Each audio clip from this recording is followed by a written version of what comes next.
Physical geography कर रहे थे हम, ठीक है। आज का टॉपिक है प्रशांत महासागर का नितल यानी bottom relief of Pacific ocean.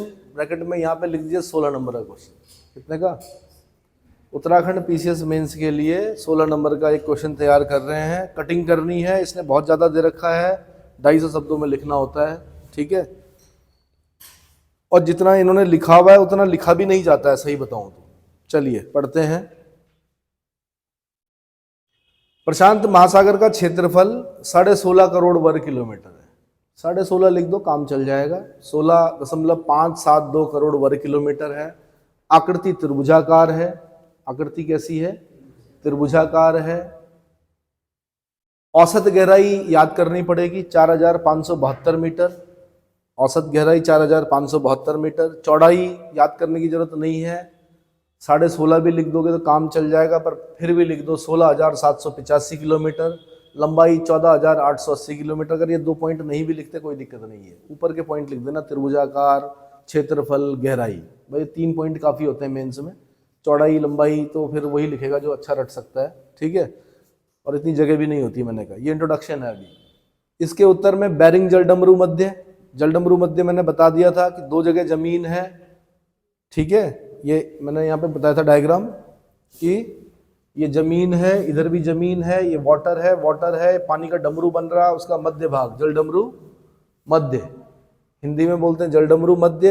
एक और चीज बोलते हैं इसको जल संधि, इंग्लिश में बोलते हैं स्ट्रेट। क्या बोलते हैं? स्ट्रेट बोलते हैं, ठीक है। तो इसके उत्तर में बैरिंग जलडमरू मध्य। दक्षिण में अंटार्कटिका महाद्वीप। मैप पे देखते रहो, अपने एटलस में देखो, नीचे आपको अंटार्कटिका महाद्वीप दिखेगा, पश्चिम में एशिया दिखेगा। पश्चिम में क्या दिखेगा? एशिया। और पूर्व में क्या? North America, south America. पूर्व में क्या है उसके? नॉर्थ अमेरिका, साउथ अमेरिका, ठीक है। महाद्वीप स्थित है। प्रशांत महासागर के दोनों तटों पर वलित पर्वतों की श्रृंखलाएं पाई जाती हैं, ठीक है। आगे खासकर पूर्वी तट पे आपको क्या मिलेगा? प्रशांत महासागर के रॉकी माउंटेन रेंज मिलेगा। सबसे लंबी पर्वत श्रृंखला एंडीज माउंटेन रेंज मिलेगी साउथ अमेरिका में। सबसे लंबी पर्वत श्रृंखला एंडीज माउंटेन रेंज मिलेगी। प्रशांत महासागर के पश्चिमी तट अर्थात एशिया एवं ऑस्ट्रेलिया के पूर्वी तट के सहारे मग्न तट अत्यंत विस्तृत पाए जाते हैं। जब आप अपना एटलस देखेंगे तो प्रशांत महासागर के पश्चिमी तट पे चले जाओ। पश्चिमी तट किस तरफ टच कर रहा होगा? एशिया को टच कर रहा होगा। एशिया में उस तरफ आपका जापान आएगा, रूस आएगा, फिलीपींस आएगा, ऑस्ट्रेलिया आएगा, न्यूजीलैंड आएगा। तो जब आप एटलस में फिजिकल मैप देख रहे होंगे वर्ल्ड का, तो वहाँ पे वाइट कलर होगा, बहुत सारा बना हुआ, काफ़ी चौड़ा बना हुआ होगा। इसका मतलब जो व्हाइट पार्ट है वो महाद्वीपीय मग्न तट या कॉन्टिनेंटल शेल्फ को डिनोट करता है। क्या करता है? सैटेलाइट से जब फोटो खींची जाती है तो ऐसे ही आती है, जो कि चित्र आपके किसमें मिले? फिजिकल ज्योग्राफी में दिखा रखा है, ठीक है। इन मग्न तटों पर क्यूराइल है, जापान है, फिलीपींस है, इंडोनेशिया है, न्यूजीलैंड आदि द्वीप अवस्थित हैं। कई आंतरिक एवं सीमांत, ऊपर कीजिए, ऊपर कर लिया करो, मैं जैसे ही पढ़ता हूं। सीमांत सागर यथा बेरिंग सागर, ओखोत्स्क सागर। बेरिंग सागर आपको पता है ऊपर की तरफ मिलेगा, बेरिंग स्ट्रेट के नीचे, है ना। जब हम बोलते हैं बेरिंग स्ट्रेट को कौन से 2 सागर मिलाते हैं, तो नीचे से बेरिंग सी है, ऊपर से चुक्सी सी है। कौन सा? चुक्सी सी। और बेरिंग स्ट्रेट किन 2 को अलग करती है? रूस को अलास्का से अलग करती है। किससे अलग करती है? और अलास्का जो है 49वां राज्य है किसका? अमेरिका का। और जो 180 डिग्री लॉन्गिट्यूड है, जिसको इंटरनेशनल डेट लाइन बोलते हैं, वो बेरिंग स्ट्रेट से होकर गुजरती है। कहाँ से गुजरती है? बेरिंग स्ट्रेट से होकर गुजरती है। ओखोत्स्क सागर मिलेगा आपको, जापान सागर मिलेगा, पीला सागर मिलेगा जिसमें आपकी वांगहो नदी गिरती है। Pohai is a part of Yellow Sea, है ना, उसको पीली नदी भी बोलते हैं वांगहो। पूरे संसार में मार्ग परिवर्तन के लिए कुख्यात है। चाइना सी मिलेगा आपको, नॉर्थ चाइना सी, साउथ चाइना सी। तो साउथ चाइना सी मैंने बता रखा, सबसे बड़ा सागर कौन सा है? साउथ चाइना सी है। सुलू सी मिलेगा, जावा सी मिलेगा, बांदा सी मिलेगा। और ऑस्ट्रेलिया के ऊपर जाएंगे आप तो अराफुरा सी मिलेगा। और थोड़ा नॉर्थ ईस्ट की तरफ अगर आप जाएंगे तो कोरल सी मिलेगा। कोरल सी में आपको ग्रेट बैरियर रीफ मिलेगी, 1920 किलोमीटर लंबी मूंगे की चट्टानें मिलेंगी नीचे। 1920 किलोमीटर लंबी एक तरह से पर्वत बने हुए हैं वो मूंगे के, ठीक है। प्रशांत महासागर के पूर्वी तट पर पर्वतीय मेखलाओं के कारण मग्न तट कम विस्तृत, यानी सिर्फ 80 किलोमीटर, क्योंकि अब ईस्टर्न पार्ट में अगर आप जाते हैं पैसिफिक ओशन के तो क्या होता है, पैसिफिक ओशन के ईस्टर्न पार्ट में क्या होगा, पर्वतीय मेखलाएं हैं। पर्वतीय मेखलाएं हैं मतलब, पर्वतीय मेखलाएं हैं मतलब भाई रॉकी माउंटेन रेंज है, रॉकी, ये बात कर लो जरा, कौन है, रॉकी माउंटेन रेंज है और क्या है, एंडीज माउंटेन रेंज है।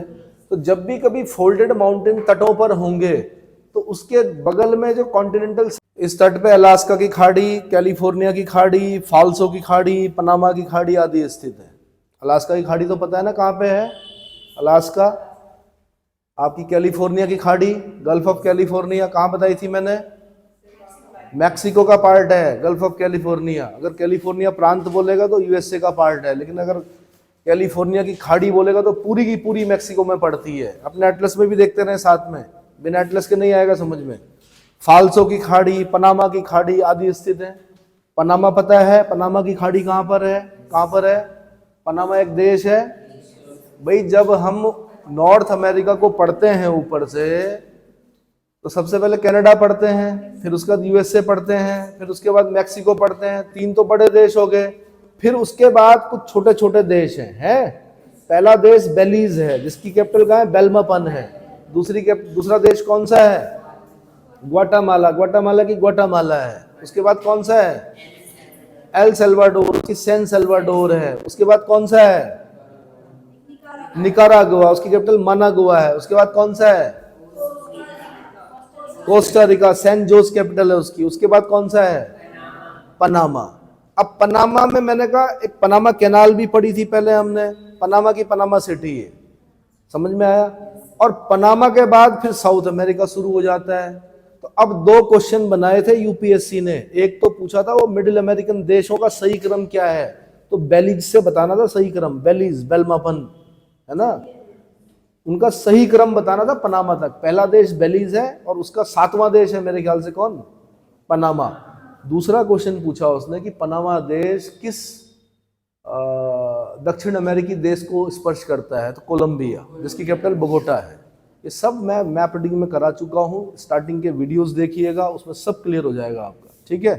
यहाँ पे हल्का हल्का मैंने बता दिया आपको। आगे, अब प्रशांत महासागर में अटलांटिक तथा हिंद महासागर के समान मध्यवर्ती कटक नहीं पाया जाता, सेंट्रल रिज नहीं पाई जाती, अटलांटिक में पाई जाती है, मिड अटलांटिक रिज बोलते हैं उसको। इसके बाद हमने उसी को पढ़ना है, इसको मिड अटलांटिक रिज को ही पढ़ना है, जो कि अटलांटिक ओशन की सबसे बड़ी विशेषता है, ठीक है।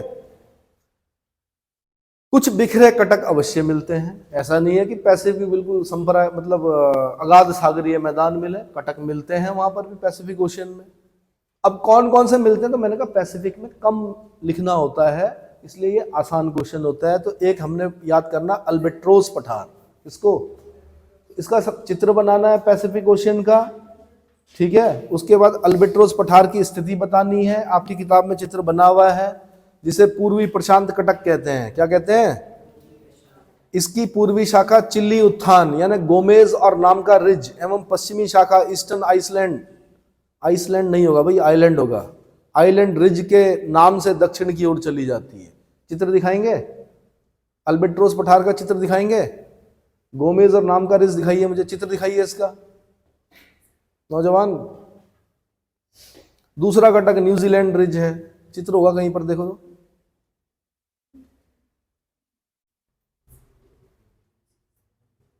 ये देखो, ये पैसिफिक ओशन है। कुछ नहीं करना है आपने, 5 नंबर किसके मिलेंगे अगर आप अमेरिका, पहले तो एक अच्छा ज्योग्राफी का जो स्टूडेंट होता है वो बहुत जल्दी में क्या करता है, अमेरिका बनाता है ऐसे करके, और ये साउथ अमेरिका बनाता है, इधर से वो रशिया को बनाता है, इधर से छोटा बहुत जापान वापान ये दिखाया और ऑस्ट्रेलिया बनाया, ये बन गया पैसिफिक ओशन।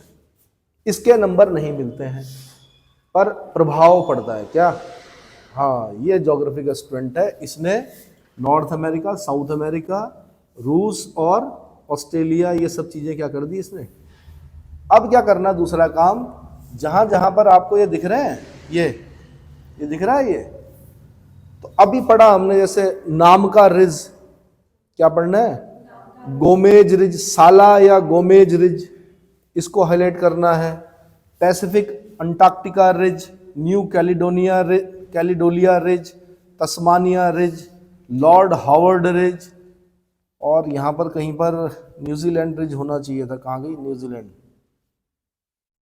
चलो, Indian Arctic ridge, naturalist ridge, इन सब रिजेस का नाम लिख दीजिए। हवाईयन रिज, ये हवाईयन रिज है, देखो यहाँ पे, ठीक है।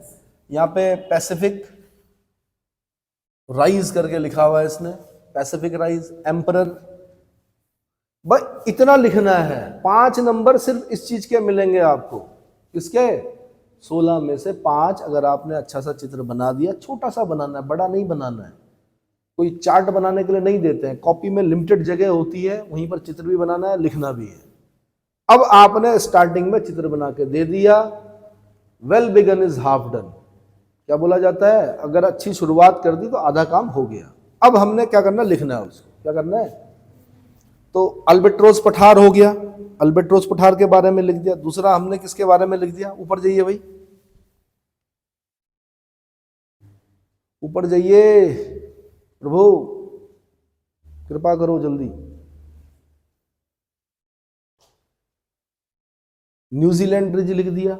तीसरा लिख दिया हमने क्वींसलैंड पठार, ये कहां पहुंच जाते हैं, ग्रेट बैरियर रीफ के पश्चिम में एक प्रमुख कटक है, क्वींसलैंड पठार।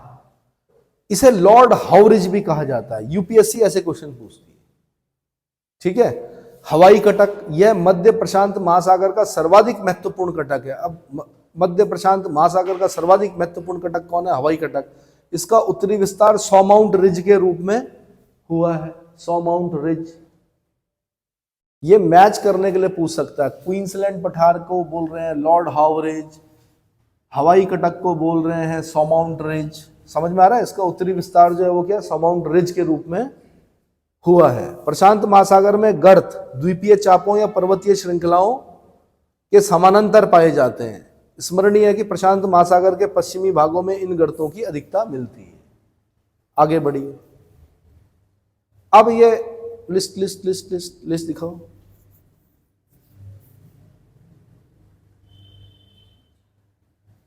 अब प्रशांत महासागर के जो प्रमुख गर्त है ना, तो सारे यहां दे रखे हैं उसने। कौन से, जैसे यहाँ पे मैरियाना गर्त दे रखा होगा, Mariana trench, challenger deep. Mariana trench, challenger deep विश्व का सबसे गहरा, लगभग 11,022 मीटर गहरा, 11 किलोमीटर गहरा खड्डा। माउंट एवरेस्ट को भी डालोगे वो भी डूब जाएगा। टोंगा कामर मोडक गर्त, लगभग 10,882, ये भी लगभग 11 किलोमीटर गहरा खड्डा। एलुशियन गर्त, एलुशियन आइलैंड की चेन देखी होगी आपने, अलास्का से एक चेन चल रही होगी ऐसे ऐसे करके, खूब सारे आइलैंडों का एक ग्रुप ऑफ आइलैंड बोलते, मतलब चेन देख रहे होंगे आप, तो वहां पर एलुशियन गर्त दिखेगी आपको 7,679 मीटर। फिलीपींस मिंडानाओ गर्त 10,000, लगभग 10.5 किलोमीटर, ये भी है। नैरो गर्त, फिर उसके बाद कौन सी, क्यूराइल कामाचाटका गर्त। कामाचाटका पेनिनसुला है, रूस का पार्ट है। Kamchatka peninsula is a part of Russia. ये भी यूपीएससी का कभी क्वेश्चन पूछा हुआ। जब मैं बोल रहा हूं कभी, इसका मतलब 25 साल 30 साल 25 साल का बता रहा हूं मैं, कि कभी ना कभी यूपीएससी ने क्या किया है, कामाचाटका से क्या कर रखा, क्वेश्चन बना रखा। टास करोरा गर्त, मर्रे गर्त, मरे डार्लिंग नदियां हैं कहाँ, ऑस्ट्रेलिया की प्रमुख नदियां हैं मरे और डार्लिंग।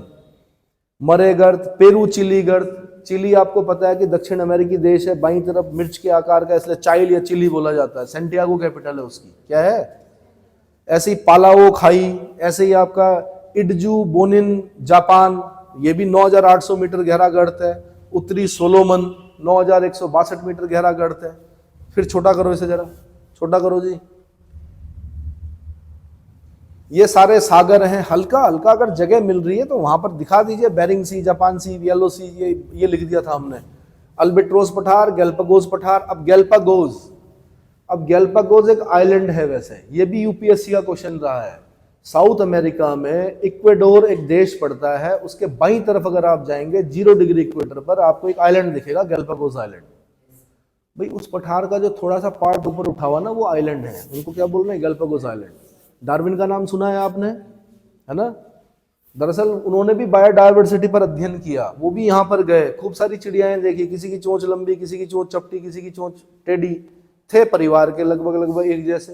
उन्होंने कहा अरे तो बायोडायवर्सिटी है। हालांकि वो बायोडायवर्सिटी के पिता नहीं है। बायोडायवर्सिटी के पिता कौन है? फादर ऑफ बायोडायवर्सिटी कौन है?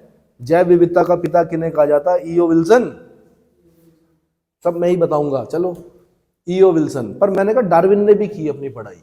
तो यूपीएससी ने पूछा डार्विन ने अपना जो बायोडायवर्सिटी संबंधी अध्ययन के लिए चिड़ियाओं पर जो अध्ययन किया वो कहां पर किया? तो गैलापागोस आइलैंड में किया। 0 डिग्री इक्वेटर पर पड़ता हो। कहां पड़ता है? नास्का कटक, कैरोलिन कटक, सोलोमन कटक। सोलोमन एक आइलैंड भी है, हवाई एक द्वीप है, 50वां राज्य है किसका? यूएसए का। हवाई कटक, ठीक है। और क्या है? क्वींसलैंड पठार। इन्हीं सबके बारे में तो लिखना है भाई। आगे दिखाओ, और नीचे क्या है कुछ? Dot dot dot. द्वीप समूह में बता रखे, होन्सू, होकाइडू, क्यूशू, शिकोकू, जापान के द्वीप हैं, ये क्रम से बता रखा उसने, बड़े से छोटे।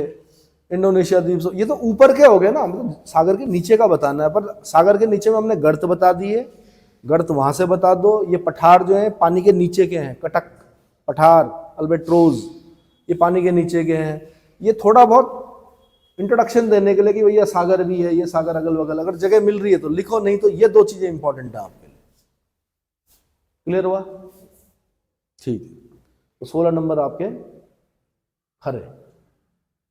ठीक है, अब अगला करते हैं जो सबसे इंपॉर्टेंट है, अटलांटिक ओशियन। कौन सा? पहले मुझको दिखा दो चित्र। क्या दिखा दो? चित्र दिखाओ इसका। सबसे पहले आपने जब क्वेश्चन को टैकल करना, मतलब क्वेश्चन को करोगे तो सबसे पहले चित्र बनाना सीखना आपने। क्या सीखना है? और चित्र मैंने कहा भारी भरकम नहीं बनाना है। नॉर्थ अमेरिका की तरह लगना चाहिए थोड़ा सा, साउथ अमेरिका की तरह, अफ्रीका इधर यूरोप, ठीक है। ये बनाई आपने क्या? एस के आकार की, समझ में आ गया? इसी को बोलते हैं मिड अटलांटिक कटक। अब ये कहां से आया? मैंने बता रखा प्लेट टेक्टोनिक्स में कि 2 प्लेटें एक दूसरे से दूर जा रही हैं, मैग्मा आ रहा है पानी के नीचे, और वो क्या बन रहा है?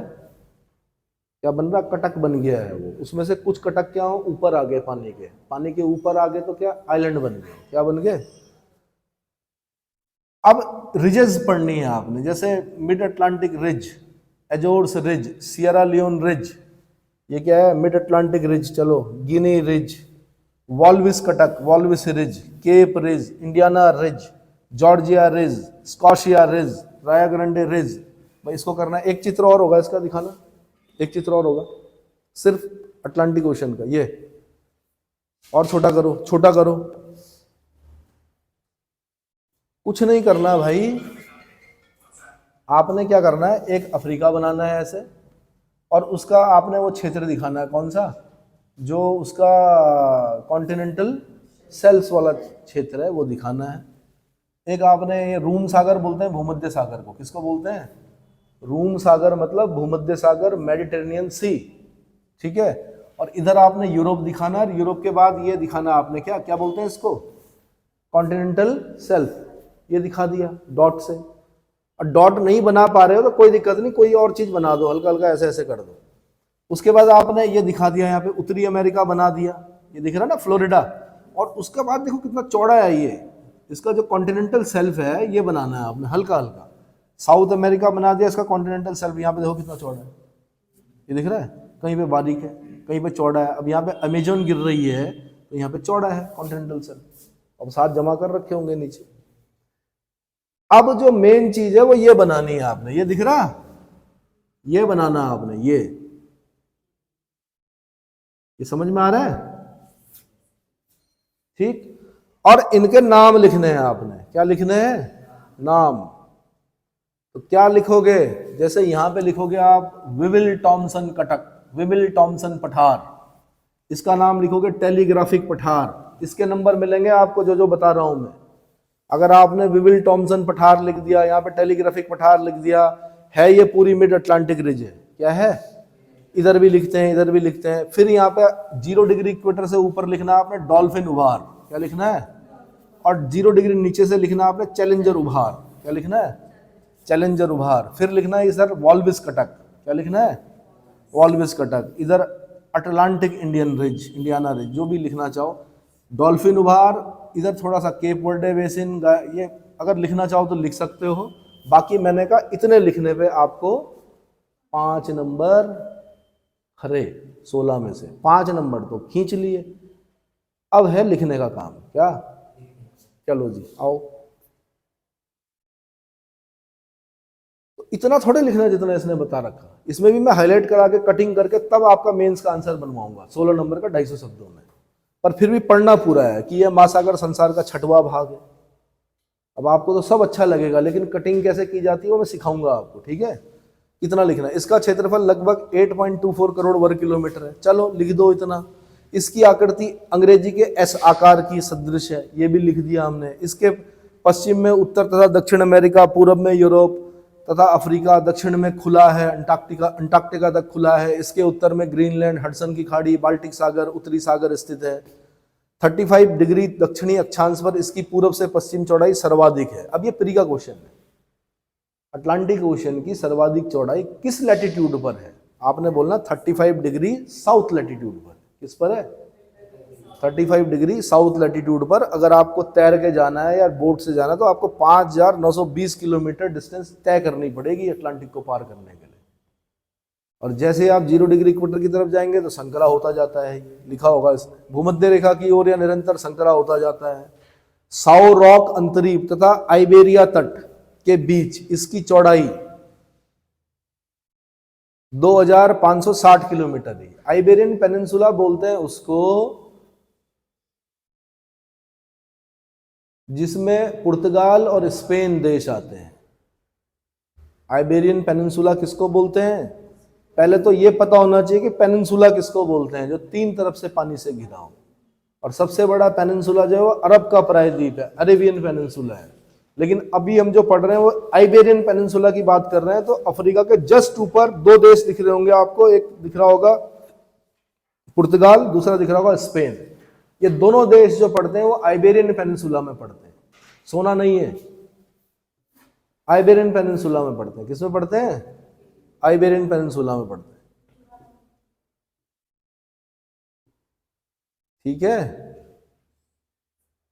अब महाद्वीपीय मग्न तट महासागर के दोनों तटों पर पर्याप्त विस्तृत है। तो मैंने कहा हल्का हल्का दिखा दो भाई, एग्जैक्ट नहीं दिखा सकता कोई भी, फोटोग्राफर नहीं हो आप। चित्र बनाना है, जहां पे थोड़ा चौड़ा है वहां पे चौड़ा दिखा दो, जहां पे कम है वहां पे थोड़ा कम दिखा दो। अफ्रीका के तट के समीप इसकी चौड़ाई 80 से 160 किलोमीटर तक है, किंतु उत्तर पूर्वी अमेरिका तथा उत्तर पूर्वी यूरोप के तटों के समीप इसकी चौड़ाई 250 से 400 किलोमीटर तक है। किसकी? हाँ जी, अच्छा, आपको इतना ही दिखता अटलांटिक ओशन? किसकी चौड़ाई बोल रहा है वो?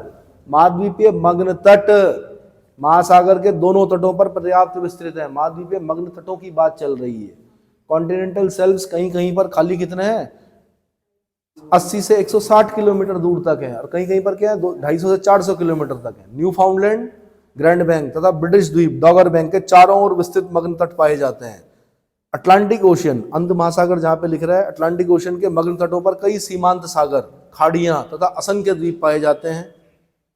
भाई इसमें कुछ कुछ लिख देना, इतना लिखोगे तो मुझे नहीं लगता कि 250 शब्द पूरे हो पाएंगे, क्योंकि हमने मेन जो लिखना है वो लिखना है मिड अटलांटिक रिज के बारे में। जो नंबर मिलेंगे आपको किस पे मिलेंगे?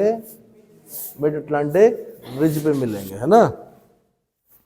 तो मग्न तट स्थित सागरों एवं खाड़ियों में कौन कौन सा है? कैरेबियन सी है, मैक्सिको की खाड़ी है, हडसन की खाड़ी है, उत्तरी सागर है, बाल्टिक सागर है, डेविस जलडमरू, नॉर्वे सागर, डेनमार्क जलडमरू, बिस्के की खाड़ी, भूमध्य तथा गिनी की खाड़ी आदि प्रमुख है। मग्न तट स्थित द्वीपों में कौन कौन है? अब द्वीप बता रहा हो।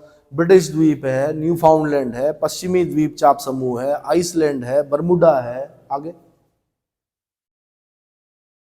सेंट हेलेना है, त्रिनिदाद टोबैगो है, फॉकलैंड आइलैंड है, शटलैंड है, साउथ अर्कनीज है, जॉर्जिया है, सैंडविच है, कनारी है, केप वर्डे है आदि प्रमुख है। जो जो इसके कॉन्टिनेंटल शेल्फ पर आइलैंड हैं उन सबके नाम उसने दे दिए।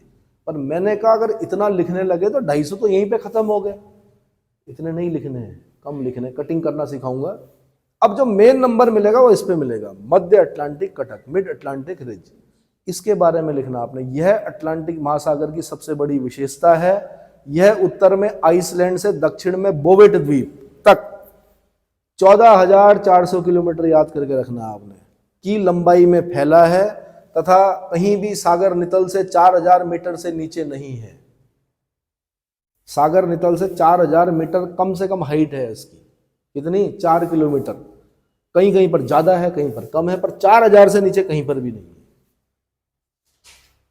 यह कटक कभी पश्चिम तो कभी पूरब की ओर झुक जाता है, परंतु इसकी मध्यवर्ती स्थिति सदा बनी रहती है। भूमध्य रेखा के उत्तर इस कटक को डॉल्फिन उभार, अब ये सबसे इंपॉर्टेंट लाइन है, भूमध्य रेखा के उत्तर में इस कटक को डॉल्फिन उभार तथा दक्षिण में चैलेंजर उभार कहते हैं। क्या कहते हैं?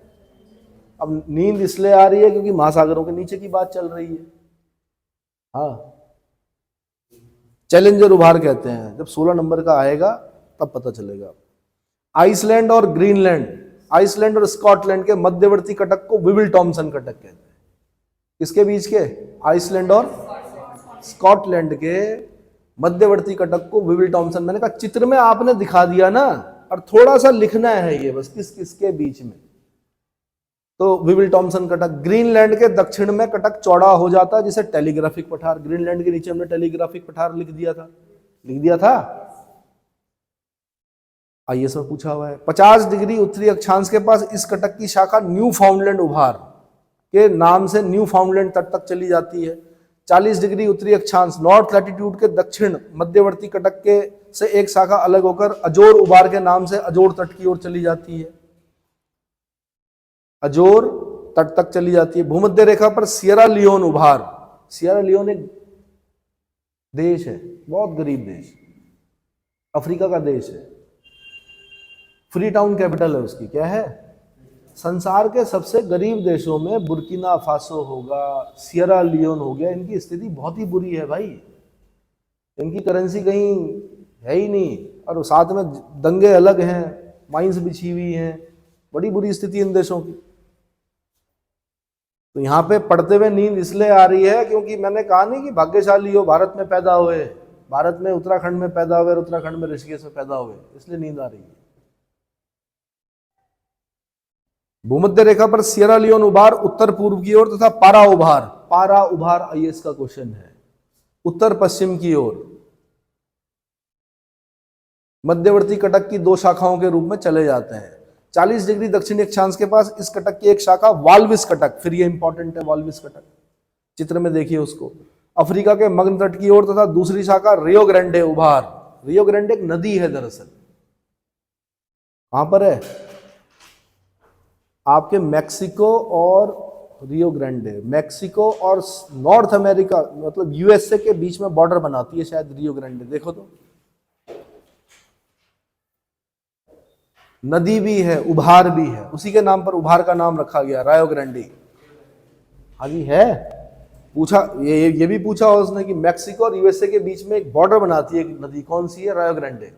हम लोग रियो ग्रांडे बोल देते हैं कभी कभी, बट उसका नाम है रायो ग्रांडे। ठीक है, उभार के नाम से, उसी के नाम पर उभार का नाम रखा है, के नाम से दक्षिण अमेरिका की ओर उन्मुख हो जाती है। मध्यवर्ती कटक का यद्यपि अधिकांश भाग जलमज्जित है, तथापि कई चोटियां सागर की ओर चीर करके ऊपर दृष्टिगत होती है। अजोर्स का पाइको तथा केप वर्डे आइलैंड। अब ये केप वर्डे आइलैंड, मैंने कहा ना सारे आइलैंड बता रखे हैं मैंने, किसमें? स्टार्टिंग की जो वीडियो है। केप वर्डे आइलैंड सर्वोच्च है, सबसे तीव्र शिखर भूमध्य रेखा के निकट सेंट पॉल नामक द्वीप समूह की है। आगे मध्यवर्ती अटलांटिक कटक द्वारा आंध्र महासागर यानी अंध महासागर यानी अटलांटिक ओशन 2 विस्तृत द्रोणियों में विभाजित हो जाता है। पुनः ये द्रोणियां कई छोटी छोटी द्रोणियों में विभक्त हो गई हैं, यथा ग्रीनलैंड तथा न्यू फाउंडलैंड के बीच लैब्राडोर द्रोणी, उत्तरी अमेरिका द्रोणी, ब्राजील द्रोणी, स्पेनिश द्रोणी, कनारी द्रोणी, मध्य अटलांटिक कटक तथा अफ्रीका के मध्य केप वर्डे द्रोणी, गायना द्रोणी, अंगोला द्रोणी, मध्य अफ्रीका के पश्चिम केप द्रोणी तथा उत्तमाशांतरीप के दक्षिण अगुलास द्रोणी। अगुलास, केप अगुलास जो है ना वो अफ्रीका का दक्षिणतम बिंदु है। कुछ लोग सोचते हैं कि केप ऑफ गुड होप है, केप ऑफ गुड होप नहीं है, केप अगुलास उसका दक्षिणतम बिंदु, उसके नाम पर है अगुलास द्रोणी, इसके नाम पर। और जब हम ओशनिक करंट पढ़ रहे होंगे तो वहां पर भी आएगा अगुलहास करंट। क्या नाम आएगा? अगुलहास करंट आएगा। ठीक है। ज्ञातव्य है कि रचनात्मक प्लेट किनारे, कंस्ट्रक्टिव प्लेट किनारे के कारण अटलांटिक आगे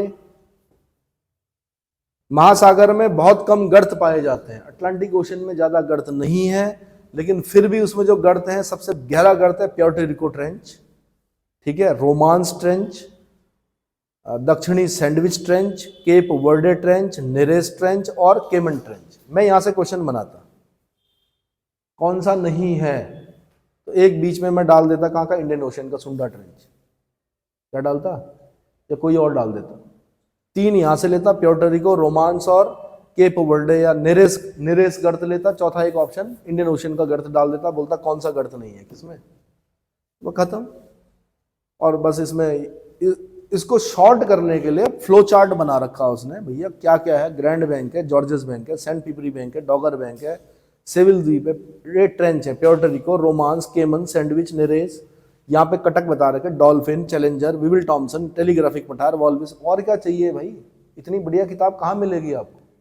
सब कुछ तो बना के दे रखा। नोट्स बनाने में टाइम वेस्ट मत कीजिए, पहले याद कीजिए, कटिंग कीजिए, कटिंग करके 250 शब्दों में या 300 शब्दों में लिखना सीखिए। और बिना देखे जब आप लिखते हैं तब माना जाता है कि आप अब मेंस लिखने लायक हो। ठीक है। यहां देखो, सागर में कैरिबियन सी, नॉर्थ सी, बाल्टिक, इतना नहीं लिख पाएंगे 250 शब्दों में, कहां देंगे इतना। कभी कभी एस्पिरेंट के पास जानकारी ज्यादा होती है, शब्द सीमा कम होती है, तो आपने बस क्रीम निकाल के, जो टॉपर होते हैं वो क्रीम देते हैं खाली, किसको? मूल्यांकन करने वाले शिक्षक के समक्ष वो क्रीम प्रस्तुत करते हैं, उसी पे वो टॉपर बनते हैं। और एक जो नया नया जो टायरो बिगनर होता है, वो क्या करता है? अपना ज्ञान उड़ेल रहा होता है, पूछा कुछ बता कुछ और रहा होता है। वो नहीं करना है। यहाँ पर मुख्य परीक्षा में उतना ही लिखना है जितना पूछा गया है, और जो सबसे इंपॉर्टेंट चीज है। ठीक है। तो इस तरह से पढ़ना, मैंने कहा अभी अभ्यस्त नहीं हो आप लोग, लेकिन जो लोग मेंस निकाल रहे हैं वो इसी तरह से पढ़ते हैं। वो वन लाइनर को छोड़ दीजिए, वन लाइनर से आप अधिकारी नहीं बन सकते। क्या नहीं बन सकते? वन लाइनर से आप प्री निकाल सकते हैं, प्री निकाल कर कुछ नहीं होता है। प्री निकाल के अगर खाली प्री निकाला, मेंस से फेल हो गए, कोई फायदा ही नहीं उसका। तो आपको मेंस को ध्यान में रखते हुए क्या करनी है? तैयारी करनी। समझ में आया? और अभी से करना पड़ेगा, क्योंकि अभी तो फॉर्म ही नहीं आया आपका उत्तराखंड का। कुछ लोग तो 2 महीने पहले भी आएंगे तैयारी करने के लिए, ये तैयारी करा दो। उनको मना किया जाता है यहाँ पर, क्योंकि तैयारी जो अगला पीसीएस आने वाला है उसकी तैयारी अब शुरू हो चुकी है 2-3 महीने पहले से। ठीक है। फॉर्म आएगा, प्री होगा, वो निकालेंगे आप, फिर मेंस लिखेंगे, फिर लंबी प्रक्रिया होती है भाई। मेंस के 7 पेपर थोड़े आप 2-3-4 महीने 5 महीने में तैयार कर पाओगे, अभी से तैयार करना पड़ेगा। इसके नीचे कुछ है? साथ साथ बता दूं, हिंद महासागर ही बता दूं? ठीक है। अब तीसरा क्वेश्चन फिर एक ये छोटा होता है। दरअसल क्या है कि हिंद महासागर ना खाली नीचे नीचे है, ऊपर तो है नहीं। जैसे अटलांटिक तो 0 डिग्री इक्वेटर के ऊपर भी है, नीचे भी है। हालांकि ये भी है, बट ऊपर जमीन लग गई, भारत लग गया और कई देश लग गए, तो इस हिंद महासागर बड़ा नहीं है ज्यादा। पर ये हमारे सौभाग्य है कि एक ओशन का नाम हमारे देश के नाम पर है, हिंद महासागर। साउथ चाइना सी कहता है कि चाइना सी मेरा है कि, तो उससे पूछा गया भाई क्यों? उसने कहा देखो चाइना सी, तो हमने कहा इंडियन ओशन तो फिर हमारा है ना, फिर तो आप जहाज नहीं ला सकते यहाँ पर। हिंद महासागर का नितल, पहले चित्र दिखा दो भाई। अब देखो ये क्या कर दिया, कैसा चित्र दिया भाई ये। अच्छा, इसके नंबर दे रखे होंगे और यहीं पर कहीं इन नंबरों का मतलब बता रखा होगा, ABCD का दिखाओ। अच्छा, बॉक्स में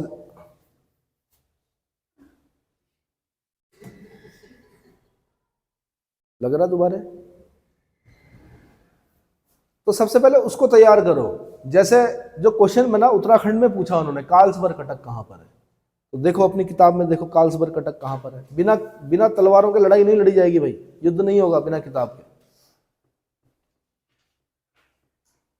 अरब सागर के आसपास दिखाई देगा। पहले मुझे ना ये बता दो, ये चित्र देख लिया आपने, ये अपना देश पहचान रहे हो भारत कि नहीं पहचान पा रहे हो?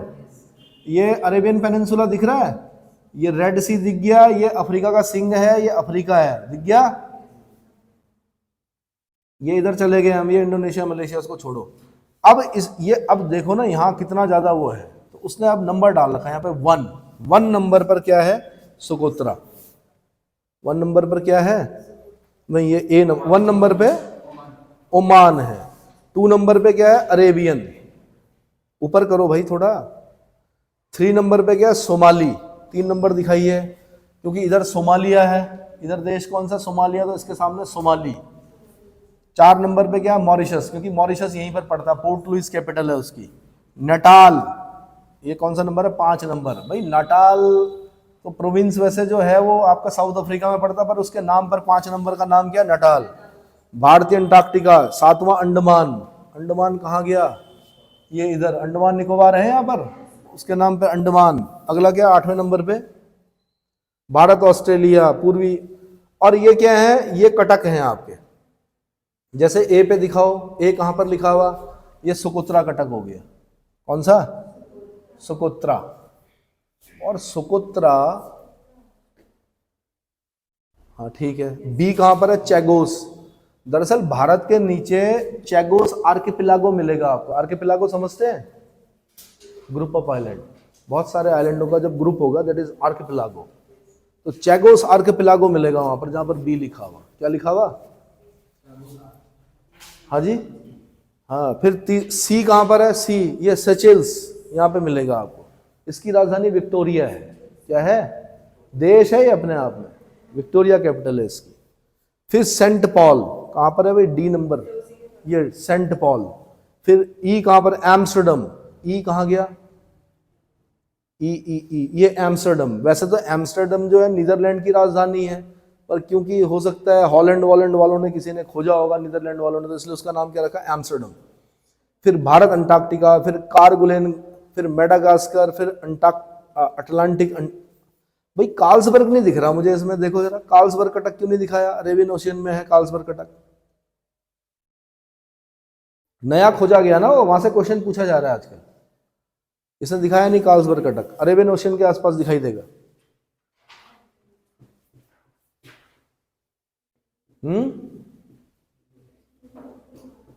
चलो जी, अब मैं बताता हूं पूरा। अब लिखना कैसे है? मैप बनाना, मतलब चित्र बनाना सीख गए, ABCD करके सीख गए। आपने कोशिश करना ABCD ना लिखें, नाम लिखें वहां पर, ठीक है? हिंद महासागर का उत्तरी किनारा विकसित ना होने, उत्तरी किनारा विकसित होगा कहां से? ऊपर देश पड़ गए, भारत पड़ गया, अन्य देश पड़ गए बहुत सारे, है ना? उत्तरी किनारा विकसित ना होने तथा कटाफटा होने के कारण इसे अर्ध महासागर कहा जाता है। किसे अर्ध महासागर कहा जाता है? आंसर इंडियन ओशन के। इस महासागर के सीमांत में मोजाम्बिक चैनल, लाल सागर, फारस की खाड़ी, अरब सागर, बंगाल की खाड़ी, अंडमान सागर अवस्थित है। इतना समझ में आ गया? ये तो पता है आपको कहां कहां पर है। इसका क्षेत्रफल लगभग 7.34 करोड़ वर्ग किलोमीटर तथा औसत गहराई 4000 मीटर है। औसत गहराई कितनी है? 4000 मीटर है। यह चारों ओर से महाद्वीपीय भागों, उत्तर में एशिया, पश्चिम में अफ्रीका, पूर्व में एशिया, दक्षिण पूर्व में ऑस्ट्रेलिया तथा दक्षिण में अंटार्कटिका से घिरा है। दक्षिण में अंटार्कटिका के पास इसका संबंध, अगर ये नहीं भी लिखेंगे तो ये अपेक्षा की जाती है, ज्योग्राफी वाले को पता है। मैप बना दिया ना आपने, तो लिखने की जरूरत नहीं है कि नीचे अंटार्कटिका, इधर लिख दो, उसमें चित्र में लिख दो, इधर अफ्रीका, इधर ये। मेन चीजें लिखो जिस पर नंबर मिलने हैं। आगे बढ़ो। इस महासागर में कन्याकुमारी से लेकर अंटार्कटिका तक सतत रूप से जलमग्न कटक पाए जाते हैं, जो हिंद महासागर को 2 बराबर द्रोणियों में विभक्त करते हैं। कटक एवं द्रोणियों को उत्तर से दक्षिण स्थित, अब ये बॉक्स में दिखा रखा है, ये बता रखा उन्होंने, चित्र में दिखा रखा, ठीक है? इसको आपने भाषा देनी है। आगे बढ़ो।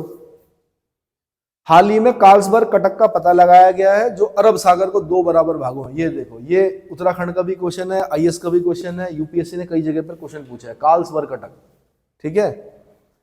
ज्ञातव्य है कि हिंद महासागर में गर्तों की संख्या कम पाई जाती है। इससे सुंडा गर्त, दो गर्तें याद रखना आपने, सुंडा ट्रेंच और डायमेंटिना ट्रेंच। कौन सी? डायमेंटिना ट्रेंच मुख्य है। जावा द्वीप के दक्षिण सुंडा गर्त और डायमेंटिना गर्त दक्षिण पूर्व बेसिन में स्थित है। ध्यातव्य है कि आगे ध्यातव्य है कि डायमेंटिना गर्त सुंडा गर्त से भी गहरा है। तो सबसे गहरा गर्त पहले जो 20-22 साल पहले हम लोग पढ़ते थे कि सबसे गहरा गर्त कौन सा? सुंडा। बाद में पता चला कि डायमेंटिना गर्त है सबसे गहरा। कौन सा है? लेकिन 25 साल पहले अगर ये क्वेश्चन कभी आया होगा यूपीएससी में तो उसका आंसर सुंडा रहा होगा, लेकिन अब नहीं है सुंडा। सुंडा दूसरे नंबर का गहरा गर्त है इंडियन ओशन का। हिंद महासागर में स्थित अधिकांश द्वीप महाद्वीपीय खंडों से टूटकर अलग हुए भाग हैं, जैसे अंडमान निकोबार द्वीप समूह, श्रीलंका, मेडागास्कर, जंजीबार। क्या है? अधिकांश द्वीप महाद्वीपीय खंडों से टूटकर अलग हुए भाग हैं। कॉन्टिनेंटल ड्रिफ्ट जब हो रहा था, कॉन्टिनेंट चल रहे थे, है ना, छूट रहे थे कुछ टुकड़े, मेडागास्कर अलग हुआ अफ्रीका से, हुआ। हाँ, अंडमान निकोबार द्वीप समूह, श्रीलंका, मेडागास्कर, जंजीबार, ये आईएएस का क्वेश्चन रहा है। पेम्बा और जंजीबार दो आइलैंड दिखेंगे आपको छोटे छोटे से, अफ्रीका के दाईं तरफ दिखेंगे, छोटा सा दिखेगा। लैंड ऑफ क्लोव कहा जाता है इसको, लौंग की भूमि। क्वेश्चन यही पूछा उसने कि लौंग की भूमि किसे बोलते हैं? आंसर जंजीबार को। वहीं पे पेम्बा भी दिखेगा आपको, एक छोटा सा आइलैंड दिख रहा है अफ्रीका के दाईं तरफ। कौन सा देश है इधर? तंजानिया। जाते रहते हैं तंजानिया वाले, यहाँ के लड़के फुटबॉल खेलते हैं, नीचे जाते हैं और ऑक्टोपस पकड़ के लाते हैं। ऑक्टोपस बहुत महंगा बिकता है। खाते हैं ना लोग ऑक्टोपस को। खाया है कभी? जिंदा ऑक्टोपस खाया जाता है, सबसे महंगी डिश है। क्या है? सॉल्ट मिलाया जाता है, कांटे पे लपेटा जाता है, खाया जाता है, मरते भी हैं लोग उसमें, चोक हो जाता है गला कई बार। और अगर पेट में चला गया तो हमारे पेट में कई प्रकार के एसिड्स हैं जो उसको क्या करते हैं। और ये कोई वो लगा के नहीं, गोताखोरों की तरह नहीं जाते, ये जाते हैं, ये मतलब 1-1 मिनट तक पानी के नीचे रह सकते हैं। ऑक्टोपस ढूंढते हैं ये लोग, लड़के जो हैं यहाँ के, पेम्बा और जंजीबार के। और आपको मैं कह रहा हूं खाली पढ़ो, वो कठिन काम है ऑक्टोपस ढूंढना। चलो जी, भारत के दक्षिण पश्चिमी तट के समीप लक्षद्वीप और मालदीव प्रवाल द्वीप के उदाहरण है। ये कई बार क्वेश्चन बन चुका। लक्षद्वीप और मालदीव कैसे द्वीप हैं? प्रवाल द्वीप हैं, कोरल द्वीप हैं। कोरल ने कॉलोनी बनाई, ऊपर ऊपर ऊपर ऊपर आके आइलैंड बन गए हो। मॉरिशस और रियूनियन द्वीप ज्वालामुखी प्रक्रिया से निर्मित द्वीप है। मॉरिशस कैसा है? ज्वालामुखी प्रक्रिया से बना हुआ द्वीप है। मध्यवर्ती कटक के ऊपर क्रम से लंका द्वीप, Maldives, Chagos archipelago, New Amsterdam, Saint Paul, Kerguelen आदि द्वीप पाए जाते हैं। अन्य बिखरे कटकों पर स्थित द्वीपों में सेशेल्स, विक्टोरिया कैपिटल बताई थी मैंने, क्वेश्चन बना हुआ ये भी। विक्टोरिया किसकी कैपिटल है? सेशेल्स की। विक्टोरिया प्रांत कहां है? ऑस्ट्रेलिया में। विक्टोरिया डेजर्ट कहां है? ऑस्ट्रेलिया में। विक्टोरिया जलप्रपात कहां है? कहाँ है विक्टोरिया फॉल? जम्बेजी नदी पर, अफ्रीका में, नॉर्थ रोडेशिया साउथ रोडेशिया के क्या बीच में। विक्टोरिया आइलैंड कहाँ है? कनाडा में। कहाँ? तो ये यूपीएससी का एक बार विक्टोरिया के नाम से क्वेश्चन आया। विक्टोरिया आइलैंड कहाँ? कनाडा में। ठीक है। विक्टोरिया जलप्रपात कहाँ? अफ्रीका में। North Rhodesia south, Zambia Zimbabwe की बॉर्डर पर जम्बेजी नदी पर विक्टोरिया जलप्रपात। फिर मैंने पूछा विक्टोरिया प्रांत कहाँ? ऑस्ट्रेलिया में। विक्टोरिया डेजर्ट कहाँ? ऑस्ट्रेलिया में। विक्टोरिया राजधानी किसकी? सेशेल्स की। और किसी और की भी है विक्टोरिया राजधानी, अब ये ढूंढना आप। चलो आगे बढ़ो। विक्टोरिया लेक कहाँ? अफ्रीका में। 0 डिग्री इक्वेटर जाती है वहां से, विक्टोरिया लेक से, है ना। और विक्टोरिया लेक के आगे ही लेक अल्बर्ट, तो बोला जाता है नील नदी निकलती है वहां से। कहां से? विक्टोरिया लेक से यार निकलती है। कौन सी नील निकलती है? श्वेत नील की नीली नील? व्हाइट नाइल या ब्लू नाइल? है? कौन सी नाइल निकलती है?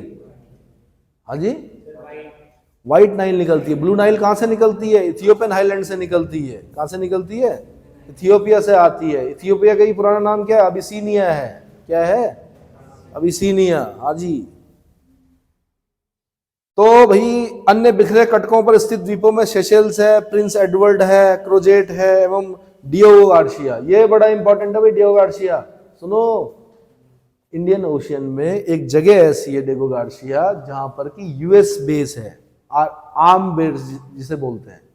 यानी कभी अगर यूएस से हमको कंट्रोल कर सकता है कहीं से इंडियन ओशियन में, तो वो कहां से करेगा? डियोगो गार्सिया से करेगा। कहां से करेगा?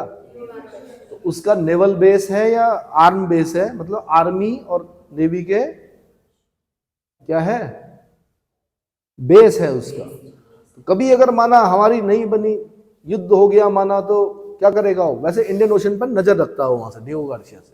तो भारत के जस्ट नीचे देखना आप, दो चीजें इंपॉर्टेंट है वहां पर। कौन कौन सी? एक डियोगो गार्सिया, एक चैगोस आर्किपेलागो। दोनों ही क्वेश्चन यूपीएससी के रह चुके हैं। क्या रह चुके हैं? चागोस आर्किपेलागो और डियोगो गार्सिया। चागोस आर्किपेलागो जो है ग्रुप ऑफ आइलैंड है, डियोगो गार्सिया जो है वो भी आइलैंड है, लेकिन वो यूएस का आर्मी बेस कैंप मतलब बोल सकते हैं, या नेवल बेस है। आगे बढ़िए भाई, खत्म।